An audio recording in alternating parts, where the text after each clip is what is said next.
अस्सलाम वालेकुम रहमतुल्लाहि व बरकातुहू। My dear students and viewers, उम्मीद है आप सब लोग खैरियत से होंगे। स्टूडेंट्स, जैसा कि प्रीवियस लेक्चर में हमने मौज़म मुग़ल की बुक से प्रॉब्लम नंबर 17 जो है उसको सॉल्व किया था, आज के लेक्चर में इंशाअल्लाह ताला हम मौज़म मुग़ल की बुक से पेज नंबर 467 पर प्रॉब्लम नंबर 18 है जी, उसको सॉल्व करने जा रहे हैं। आप अपनी स्क्रीन्स पर फॉर्मेट देख सकते हैं। मिस्टर दाऊद आ सीनियर सिटीज़न, उसकी टैक्सेबल इनकम और टैक्स पेएबल हमने फाइंड आउट करना है फॉर द ईयर 2019। क्वेश्चन करना स्टार्ट करते हैं जी। क्वेश्चन करने का तरीका बिल्कुल वैसे ही है जैसे हम रूटीन में करते हैं। हम तरतीब से सारा क्वेश्चन पढ़ते हैं, क्वेश्चन की तरतीब से चलते हैं। तो क्वेश्चन में जैसे जैसे हमें इनकम्स गिवन होती हैं हम उनको लिखते जाते हैं। जैसे ही इनकम हम सैलरी आती है उसको हम टैक्सेबल या एग्जेम्प्ट ट्रीट करते हैं, उसको आउटर कॉलम में लिख देते हैं। और अगर कोई इनकम हम सैलरी के अलावा इनकम आती है तो उसको हम मार्क कर देते हैं अपने क्वेश्चन पेपर पर या अपनी बुक पर। तो स्टार्ट करते हैं जी। सबसे पहले हमारे पास बेसिक सैलरी है। अपनी स्क्रीन्स पर आप क्वेश्चन देख सकते हैं। क्वेश्चन नंबर 18 है, mister Dawood senior citizen is a manager of a Karachi textile mills. ये देखें जी, क्वेश्चन आपके सामने है आपकी स्क्रीन्स पर। पेज नंबर 467 और 468 पर क्वेश्चन है। क्वेश्चन स्टार्ट करते हैं जी। सबसे पहले बेसिक सैलरी है 12,50,000, फुली टैक्सेबल है।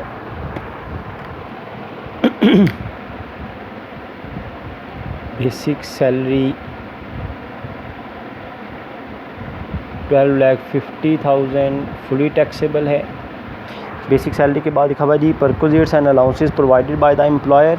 एक पैराग्राफ है, आपने इस पैराग्राफ को ध्यान से पढ़ना है। इसमें जो जो आइटम रिलेटेड है इनकम फ्रॉम सैलरी से उनको देखते जाएं। Rent free furnished accommodation provided by the employer. साथ ही लिखा हुआ he was entitle to receive 40,000 per month rent if this accommodation was not provided to him. यहाँ तक तो अकोमोडेशन फैसिलिटी से रिलेटेड ट्रीटमेंट है। अकोमोडेशन फैसिलिटी से रिलेटेड दो चीज़ें बताई गई हैं जी। एक है free furnished accommodation. Free furnished accommodation जब प्रोवाइड की जाती है तो हम मिनिमम टाइम स्केल या बेसिक सैलरी का 45% लेते हैं। In case of small city या अदर दैन बिग सिटी 30% लेते हैं। जब बताया ना हो तो हम इसे बिग सिटी ही कंसिडर करते हैं। और इसके अलावा आपको एंटाइटल्ड अमाउंट ऑफ रेंट भी गिवन है, वो है 40,000 पर मंथ। तो तरीका ये होता है जी, दोनों अमाउंट्स को हम कैलकुलेट करते हैं। 40,000 पर मंथ है तो 12 मंथ एनुअल फिगर लेनी है, वो आएगी 4,80,000। और आप 12,50,000 का 45% लेंगे तो वो आपके पास आएगी जी 5,62,500। इन दोनों में से जो अमाउंट हायर होगी दैट विल बी टैक्सेबल। तो 5,62,500 अमाउंट हायर है, वो टैक्सेबल हो जाएगी। क्वेश्चन की तरतीब से चलते हैं जी। इसी पैराग्राफ में आगे लिखा हुआ है salary paid by employer. Employer salary दे रहा है वॉचमैन, गार्डनर एंड स्वीपर को। हाउस एग्रीगेटेड मतलब डोमेस्टिक सर्वेंट सैलरी है paid by employer. Domestic servants salary paid by employer. Employer जो है वो डोमेस्टिक सर्वेंट्स की सैलरी पे कर रहा है 20,000, फुली टैक्सेबल होगा। उसके बाद बी पार्ट पे आ जाएं। परक्विजिट्स एंड अलाउंसेस हैं। Car use for business purpose, running and maintenance expenses incurred by the employer including depreciation. Car use, car की वैल्यू गिवन नहीं है। Car used for business purpose, क्योंकि कार की value given नहीं है। वैसे भी जो कार बिज़नेस पर्पस के लिए मिलती है वो फुली एग्जेम्प्ट है, कोई ट्रीटमेंट इसकी नहीं होगी। सी पॉइंट पर आ जाएं। Entertainment allowance paid in cash. Entertainment allowance जो है वो फुली टैक्सेबल होता है।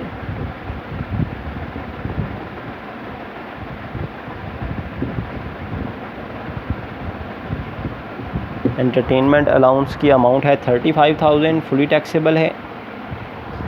नेक्स्ट आइटम देखें तो लिखा हुआ है जी employer contribution to the recognize provident fund, employee also contributed an equal amount, interest on accumulated balance है जी 18%। तो प्रोविडेंट फ़ंड का तरीका ये है जी, आपने प्रोविडेंट फ़ंड की टाइप ऊपर लिखनी है, रिकॉग्नाइज प्रोविडेंट फ़ंड है।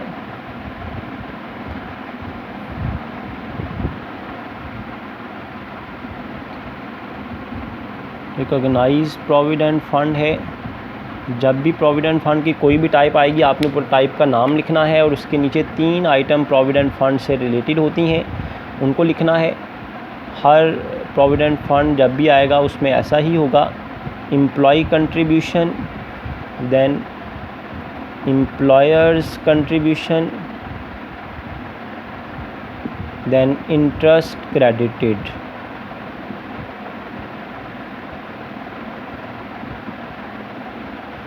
एम्प्लॉई कंट्रीब्यूशन जो है वो है 1,20,000 या 25,000 सॉरी। एम्प्लॉयर की कंट्रीब्यूशन भी सेम अमाउंट है 1,25,000 और इंटरेस्ट जो है वो 18% के हिसाब से 45,000 है एट द रेट ऑफ 18%।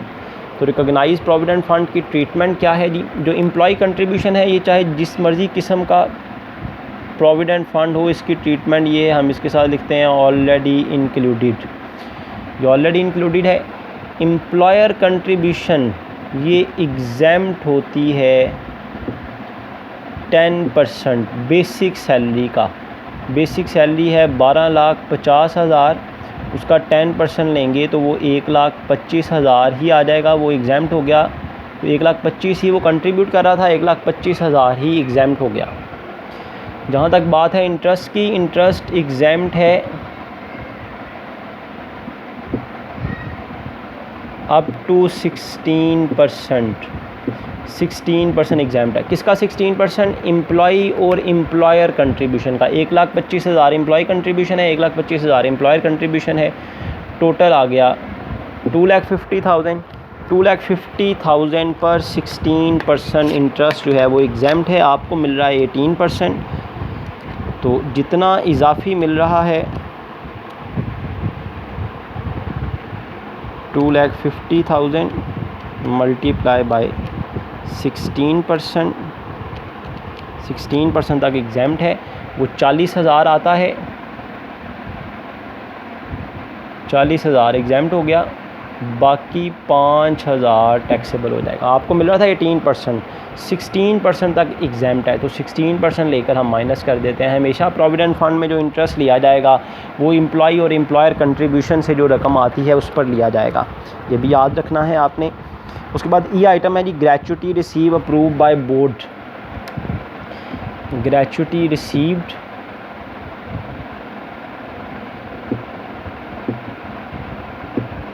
इसके बारे में देखना होता है ये किससे अप्रूव्ड है। अगर तो कमिश्नर से अप्रूव्ड हो तो फुली एग्ज़ैम्प्ट है। अगर बोर्ड से अप्रूव्ड हो तो फिर ये 3 लाख तक एग्ज़ैम्प्ट है। ग्रेचुटी आपको 3,50,000 मिल रही है, लेस एग्ज़ैम्प्ट अप टू कितनी एग्ज़ैम्प्ट है जी? जैसे मैंने बताया 3 लाख एग्ज़ैम्प्ट है। 3 लाख एग्ज़ैम्प्ट हो गई, बाकी जो 50,000 है वो टैक्सेबल हो जाएगा। तो अगर ये अप्रूव्ड बाय कमिश्नर होता तो फुली एग्ज़ैम्प्ट होती है, बोर्ड से अप्रूव्ड हो तो 3 लाख तक एग्ज़ैम्प्ट है। क्लियर हो गया। अब ये पेज नंबर 467 की ई तक आइटम हमने कर ली हैं। उसके बाद रेंट रिसीव आप जानते हैं इनकम फ्रॉम प्रॉपर्टी की आइटम है, इसको मार्क कर लेते हैं जी। उसके बाद थर्ड आइटम जो है वो कैपिटल गेन से रिलेटेड है। Capital gain on sale of private company share है। फिर capital gain on sale of immovable property है एक्वायर्ड बिफोर 1 जुलाई। उसके बाद शेयर फ्रॉम एओपी है। उसके बाद investment in defence saving certificate और स्पेशल सेविंग सर्टिफिकेट कोई ट्रीटमेंट नहीं है। ख़ास डिपॉजिट सर्टिफिकेट आपने ख़रीदे हुए हैं, कोई मुनाफा इन पर नहीं बताया जा रहा, कोई ट्रीटमेंट नहीं है। Donation of his household furniture to the government hospital, fair market value is estimated at 80,000, इस पर एवरेज रिलीफ मिलेगी। Donation paid in cash to the approved institution under clause 61 schedule 2, ये टोटल इनकम में से minus होने वाली donation है। Then taxable income from foreign country 28,000 दिया हुआ है, इनकम फ्रॉम बिजनेस में आएगी, इसके साथ ही टैक्स पेड दिया हुआ है। इसका मतलब है जो स्टेप नंबर 6 में फॉरेन टैक्स क्रेडिट है वो इस क्वेश्चन में अप्लाई होगा। उसके बाद लिखा हुआ है salary receive by virtue of employment outside Pakistan. आपको बाहर के मुल्क जॉब करने के बदले में सैलरी मिली है। Salary received by virtue of employment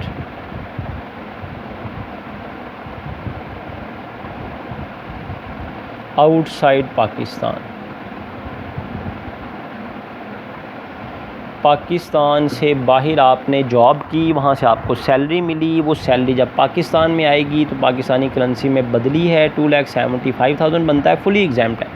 जितनी भी सैलरी आप बाहर के मुल्क से अर्न करते हैं वो इनकम फ्रॉम सैलरी में फुली एग्जाम्प्ट है। उसके बाद 11th आइटम है जी fee of refresher courses paid by employer, fully exempt है। Fee of refresher courses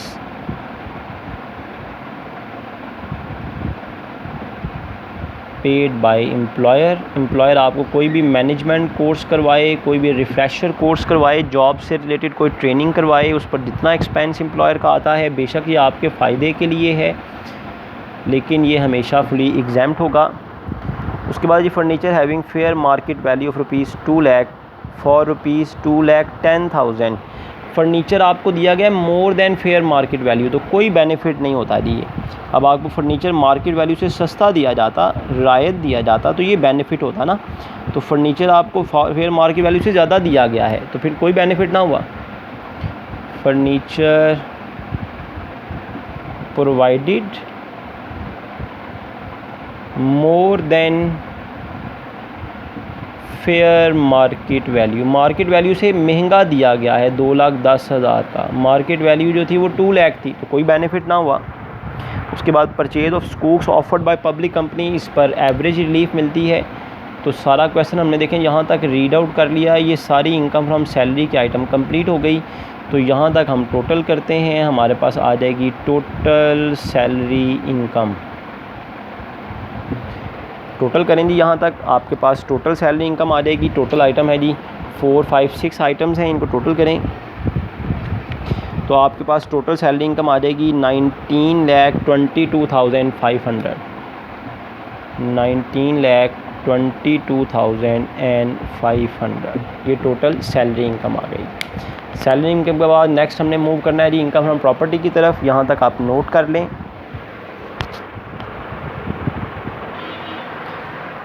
income from property पर आते हैं जी। इनकम फ्रॉम प्रॉपर्टी से रिलेटेड देखें हमने जिन जिन आइटम्स को मार्क किया हुआ है। सबसे पहले इनकम फ्रॉम प्रॉपर्टी से रिलेटेड है रेंट रिसीव्ड। रेंट रिसीव्ड है 1,50,000। वैसे तो ये टू बी टैक्स सेपरेटली है, लेकिन याद रखा जाए ये फुली एग्जाम्प्ट है, fully exempt up to ₹2 lakh. बहरहाल इनकम फ्रॉम प्रॉपर्टी के बाद नेक्स्ट हेडिंग है जी इनकम फ्रॉम बिजनेस।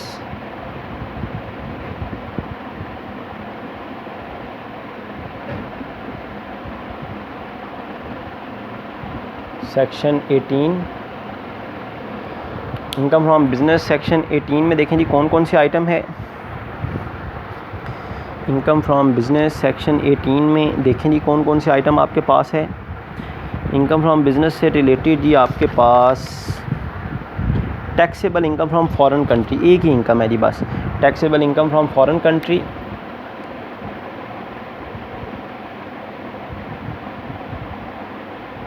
हम उसे टैक्सेबल करते हैं और बाद में स्टेप नंबर 6 में इसको जाकर रिलीफ भी देते हैं। Taxable income from foreign country है 28,000, ये आपने लिख दी जी, फुली टैक्सेबल कर दिया आपने। उसके बाद आते हैं जी हम कैपिटल गेन्स पर। Capital gain section 37।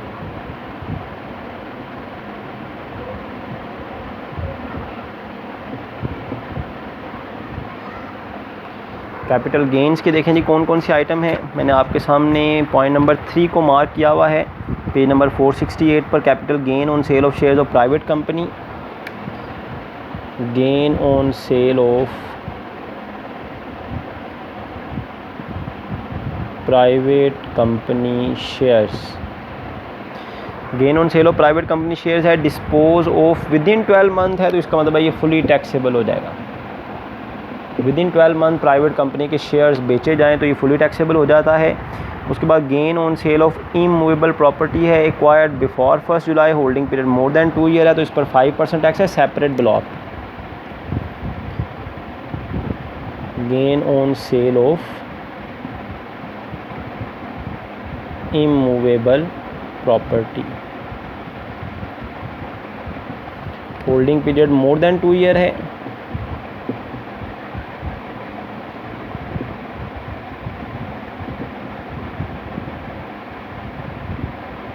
मोर देन 2 ईयर्स तो टैक्सेबल है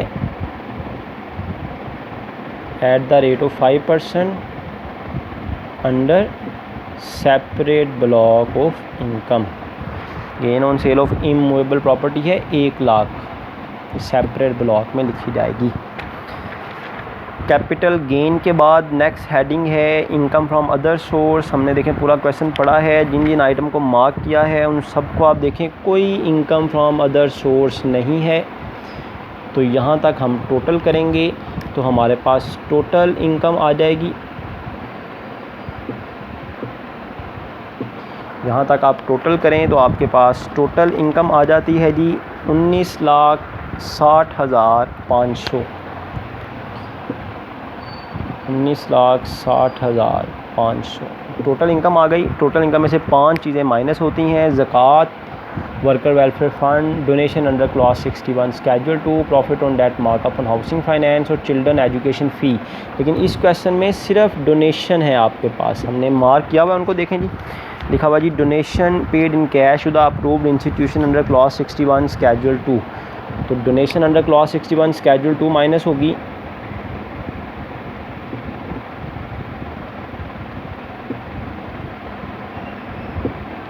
61 स्केड्यूल 2।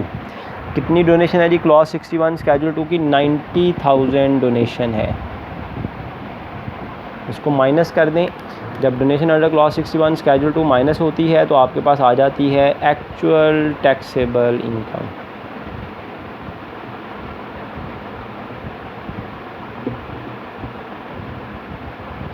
एक्चुअल टैक्सेबल इनकम आपके पास आ गई 18,70,500। एक्चुअल टैक्सेबल इनकम आने के बाद इसमें शेयर फ्रॉम एओपी ऐड होता है अगर क्वेश्चन में हो तो।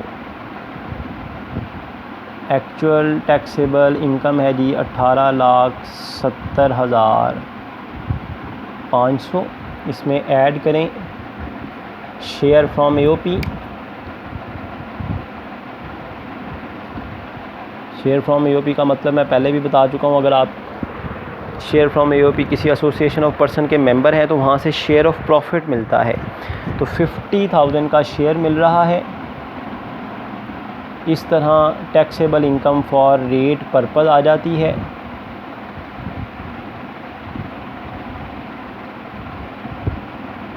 फॉर रेट पर्पस ये आ गई 19,20,500।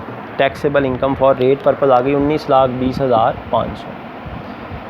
अब जब taxable income for rate purpose आ जाए तो इसमें और कोई अमाउंट ऐड नहीं होती, याद रखा जाए, इसमें अब कोई अमाउंट ऐड नहीं होगी।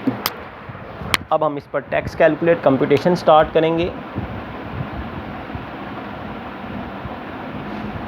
Computation of tax payable.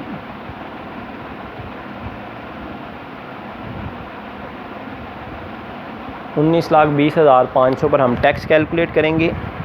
19,20,500 देखें जी कौन सी स्लैब में आ रहा है, तो ये 4th स्लैब में आ रहा है। 4th स्लैब की रेंज ये है कि जितनी इनकम 12 लाख से लेकर 25 लाख है, जितनी इनकम जो है वो 12 लाख से ज़्यादा है, जितनी इनकम 12 लाख से ज़्यादा है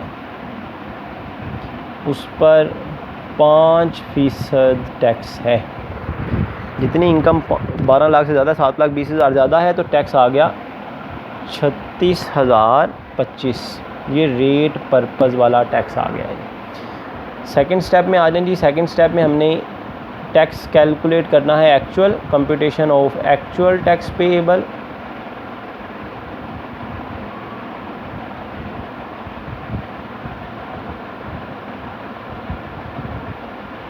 एक्चुअल टैक्स पेएबल कैलकुलेट करने का तरीका क्या है? रेट पर्पस वाले टैक्स को डिवाइड करना है रेट पर्पस वाली इनकम के साथ। 19,20,500 रेट पर्पस वाला टैक्स है, उसको रेट पर्पस वाली इनकम से डिवाइड करें। एक्चुअल टैक्स निकालना है तो क्या करें? रेट पर्पस वाले टैक्स को रेट पर्पस वाली इनकम से डिवाइड करें और एक्चुअल टैक्सेबल इनकम से मल्टीप्लाई कर दें, तो ये आपके पास आ जाएगा actual tax payable.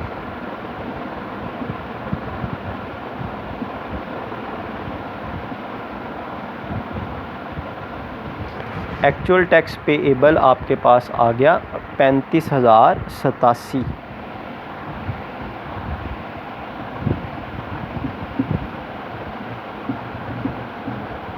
Actual tax payable, actual tax payable ये सेकंड स्टेप था। अब थर्ड स्टेप पर आ जाएंगी, add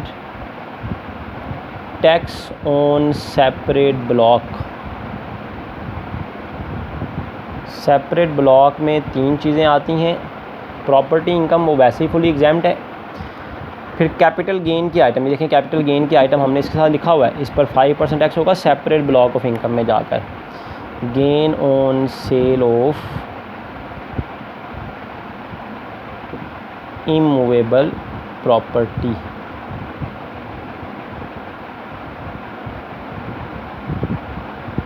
gain on sale of immovable property 1 lakh है, उस पर 5% टैक्स हम वहाँ पर लिख कर आए हैं।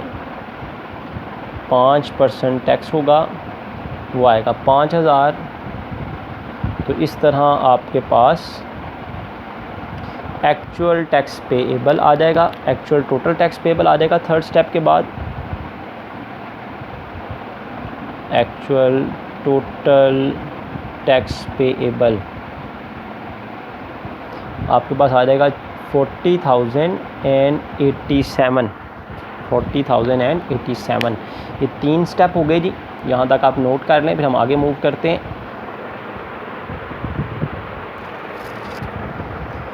एक्चुअल टोटल टैक्स पेएबल के बाद नेक्स्ट स्टेप है जी senior citizen rebate. 4th step है senior citizen rebate. Senior citizens को टैक्स में रिबेट दी जाएगी 50%, लेकिन उस सूरत में जब सीनियर सिटीज़न की टैक्सेबल इनकम जो है वो अप टू 10 लाख हो। लेकिन यहाँ पर टैक्सेबल इनकम जो है वो 18,70,500 है, तो हम कहेंगे जी not allowed because taxable income exceeds rupees 10 lakh. 10 lakh से बढ़ गई है, तो अब जो है वो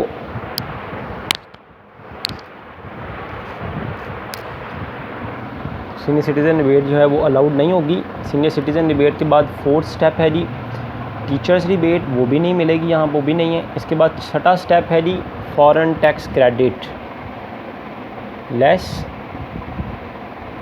foreign tax credit.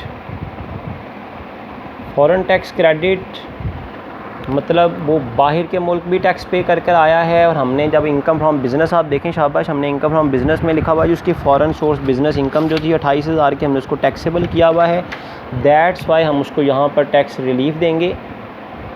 Tax paid हमारे पास है जो उसने फॉरेन कंट्री में पे किया है। Tax paid in foreign country हमें गिवन है। Tax paid in foreign country है जी 500। ये टैक्स वो बाहर के मुल्क पे कर कर आया।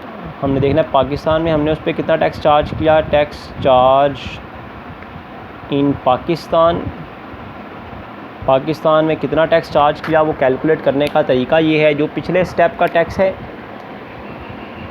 40,087 टोटल टैक्स है जो अब तक हमने उस पर लगाया, और अब तक उसकी टोटल इनकम देखनी है जी कितनी है। उसकी टोटल इनकम थी जी 18,70,500। उसमें हमने सेपरेट ब्लॉक ऑफ इनकम का टैक्स भी ऐड किया 5000, वो 1 लाख की इनकम थी। इस तरह 35 और 5000 40,000 87 बनी। तो ये टोटल टैक्स है, तो ये टोटल इनकम है, ये एक्चुअल टैक्सेबल इनकम है, और ये जो है वो कैपिटल गेन की इनकम है, ये उसका टैक्स था। जिस पर रिलीफ देनी है उसे मल्टीप्लाई कर दें। 28,000 पर हमने उसे रिबेट देनी है। 28,000 उसकी फ़ॉरेन बिज़नेस इनकम थी जो हमने ऐड की थी। तो 28,000 पर हम जब रिबेट कैलकुलेट करेंगे तो वो 570 आ जाएगा। 28,000 का टैक्स आ गया 570। 500 उस पर फ़ॉरेन कंट्री में टैक्स लगा, 570 हमने पाकिस्तान में उस पर टैक्स लगाया। कैसे पता चला? हमने प्रीवियस स्टेप का टैक्स ले लिया, उसको टोटल इनकम पर डिवाइड किया, और 28,000 उसकी फ़ॉरेन बिज़नेस इनकम थी, हमने उसका टैक्स कैलकुलेट किया, वो आया 570। दोनों में से जो अमाउंट कम होगी वो से रिबेट मिल जाएगी, 500 पर रिबेट मिल जाएगी। तो आपके पास आ जाएगा ग्रॉस टैक्स पेएबल।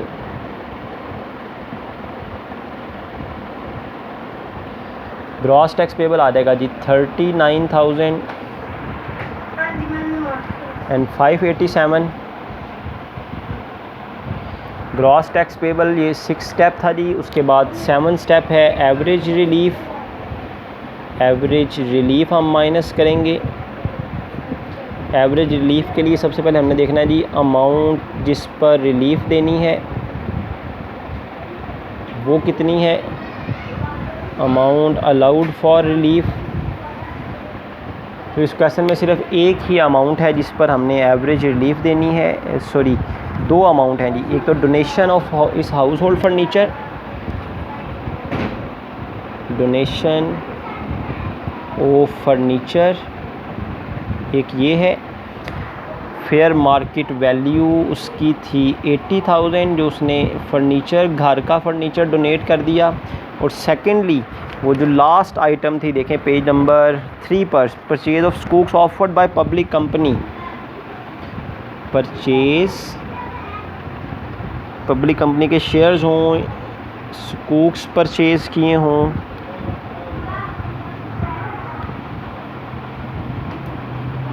इनके बदले में एवरेज रिलीफ मिलती है। स्कूक्स परचेज़ किए हैं 50,000, तो टोटल 80 और 50 1,30,000 पर उसे एवरेज रिलीफ मिलनी है। 1,30,000 पर एवरेज रिलीफ मिलेगी। एवरेज रिलीफ कैलकुलेट करने का बड़ा आसान तरीका है। रेट पर्पज़ वाला टैक्स अगर आपके पास हो और रेट पर्पज़ वाली इनकम हो। रेट पर्पज़ वाला टैक्स आप देखें अपनी नोटबुक पर 36,025 रुपये है, और रेट पर्पज़ वाली इनकम है जी 19,20,500। एवरेज रिलीफ के लिए बड़ा आसान हो जाता है। अगर रेट पर्पज़ वाला टैक्स हो और रेट पर्पज़ वाली इनकम, उसे डिवाइड करते हैं, जिस पर रिबेट देनी है उससे मल्टीप्लाई करते हैं। तो 80 और 50 1,30,000 पर हमने एवरेज रिलीफ देनी है। एवरेज रिलीफ हमने कैलकुलेट की है जी इस फार्मूले के तहत। तो एवरेज रिलीफ आ गई 2439। तो ग्रॉस टैक्स पेबल में से एवरेज रिलीफ माइनस करें तो आपके पास आ जाएगा net tax payable. Net tax payable आपके पास आ जाएगा 37,148। नेट टैक्स पेएबल के बाद इसमें से लेस करेंगे जी, less tax deducted at source. देखें इस क्वेश्चन में कोई टैक्स है जो आपने एट सोर्स पे कर दिया हो, या एम्प्लॉयर ने आपका टैक्स जो है वो डिडक्ट कर लिया हो।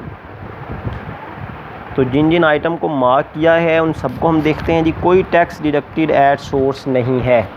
इसका मतलब है यही आपका net tax payable with return आ जाएगा। Net tax payable with return के बाद एफटीआर की इनकम आती हैं। हमने इस पूरे क्वेश्चन को पढ़ा, इससे रिलेटेड आइटम्स भी देखी, कोई एफटीआर की इनकम भी नहीं है। तो इसका मतलब हुआ ये क्वेश्चन हमारा यहाँ पर कंप्लीट हो गया जी। उम्मीद है आपने इस क्वेश्चन को अच्छी तरह नोट भी कर लिया होगा, इसे अच्छी तरह समझ भी लिया होगा। फिर भी अगर कोई प्रॉब्लम आपकी हो तो आप कमेंट सेक्शन में पूछ सकते हैं। इसके साथ ही मैं अपने इस लेक्चर को वाइंड अप करता हूँ। अल्लाह ताला हम सब के हामी नासिर हों। जज़ाकुमुल्लाह खैरा।